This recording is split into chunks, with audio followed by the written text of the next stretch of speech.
You're watching Unrendered on IKTV channel 45 on your cable network. I'm Tony Regisford, and on this edition, I'm chatting with DeFreitas. Dougie, welcome to the studios of IKTV. Thank you very much, Tony, and God's richest blessing on you and the viewers of this program. Thank you.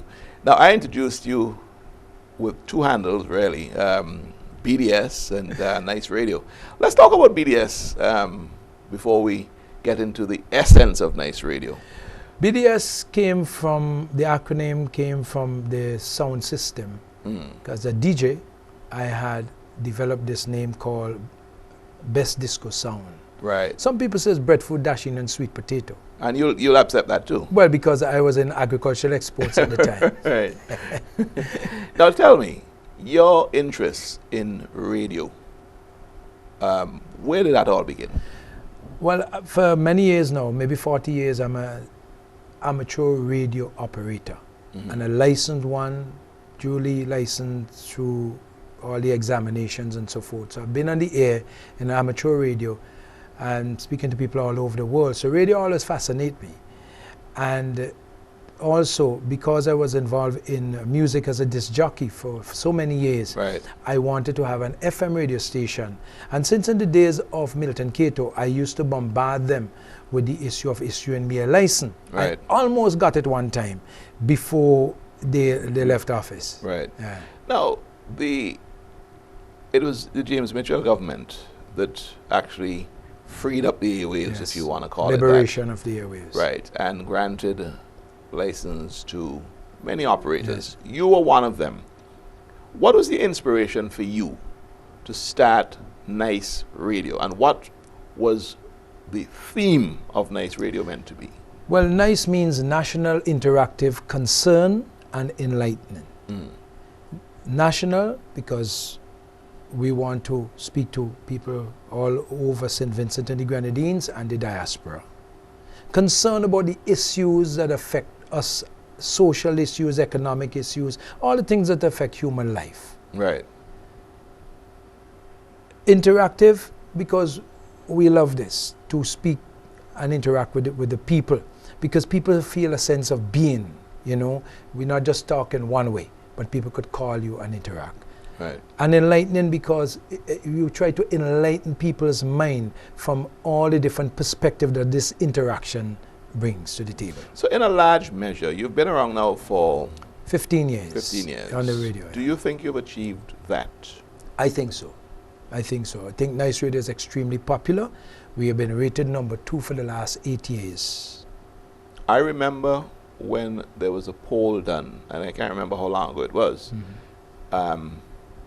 You had 2% listenership, according to the poll. No, that was not true. The Prime Minister said that in Parliament. And So that's was his poll? It was his poll. Okay. Because he refused to accept the fact that the National Lottery had removed all advertisements from us.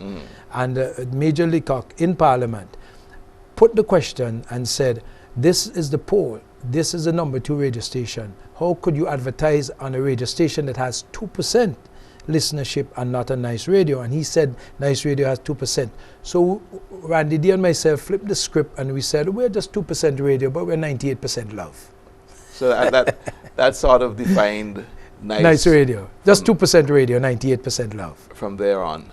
Now, your own involvement in the station, you've been dabbling as a technical person, or more than dabbling, but you also feature on the radio station itself. Well, I wear You do two some hats. programs. I'm a technical person, electrically technical, and because of my amateur radio ability, in amateur radio, your courses give you electrical, deal with antennas, everything, the whole spectrum.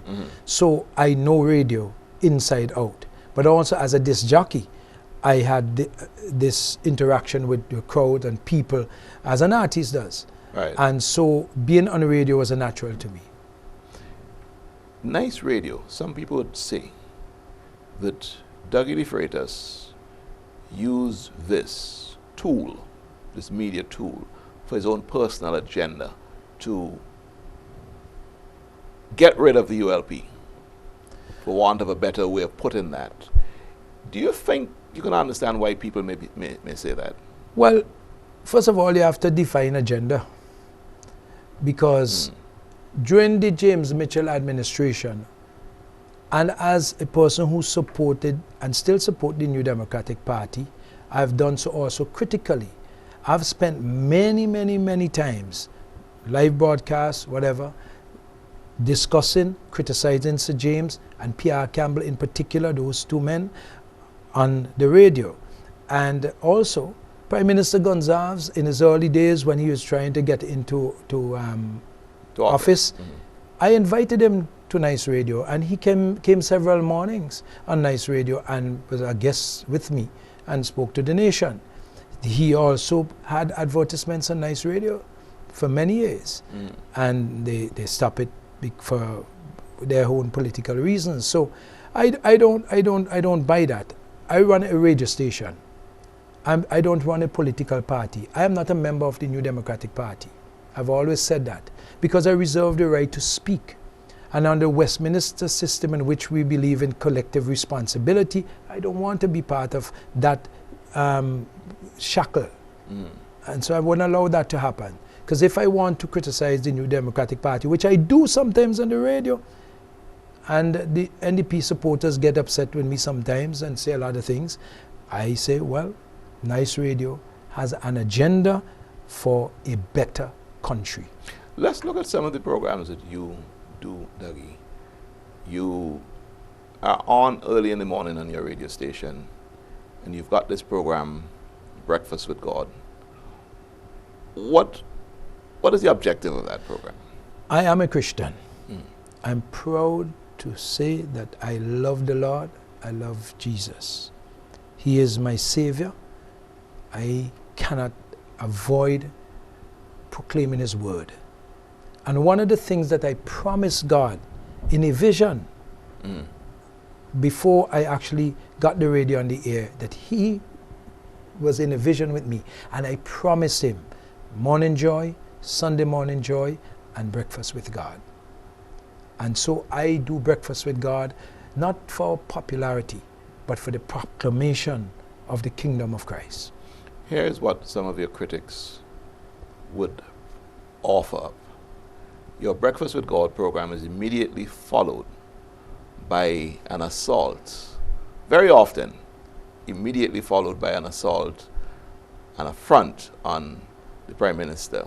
And it seems as if one set in this nice, serene, spiritual, well-meaning, all's good atmosphere, and then straight into this bitter attack on the Prime Minister. And people would say that, you know, the contrast, there's something wrong with it. There's something wrong with the mind of the person, actually, who's doing both. But there's something wrong in marriage. Why would you say that? You sleep with your wife. Yes. And you wake up in the morning and something each other may have done annoyed you. And immediately there's a barrage of words to subject that person to the truth. Yes. I do nothing different. John the Baptist is a person who said to those who are in authority that they have to change, otherwise they will face certain things that are unpleasant. Jesus himself said, you scribes, and woe to you hypocrites, you scribes and Pharisees, you give men burdens hard to bear, and you yourself won't touch it with one of your finger. So you can't bring that scenario to say that there's a barrage. There are social and political and economic issues that affect the very lives and the survival of people, and I address those. I don't address personality. Dougie, you seem to be a self-appointed crusader. In the battle that you just described, the social issues that you take on, the political issues that you take on, and what is interesting, and I'm going to ask you if you're seeing this connection, what is interesting is that you are linking that, I believe, as a mission which God has given you. Is that the way that you're making that connection? I'll be a disservice to God. If He gave me a platform and a medium to address the social, political, economic issues, because there's no Christianity without humanity. Jesus Christ came to earth, God-man, full deity. He came so that we could have life and have it more abundantly. And he has addressed the very same issues in which I address in his exhortation to the rulers of the day and to the ordinary people.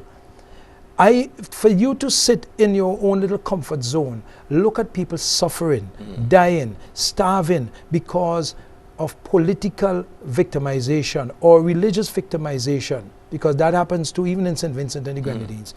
And keep quiet when God has given you this whole scenario to deal with this issue, so that people could bring light without hatred. I hate no one. I carry no burden, no hatred. Look at me. I ask God every day for the grace not to hate. And if evil come into my mind, I go before the throne of grace and mercy and say, Lord, remove that, because I don't want that to happen. And we skating a bit on thin ice, and I'm not just referring to you, okay? But people in general, aren't they skating on thin ice when you justify what you do in an aggressive way, you know, or you justify your aggression to certain things by the fact that it seemed to have been ordained in you by God? Isn't that skating on thin ice? Where does that end, really? I think you have to rethink that about aggression. There's a passion.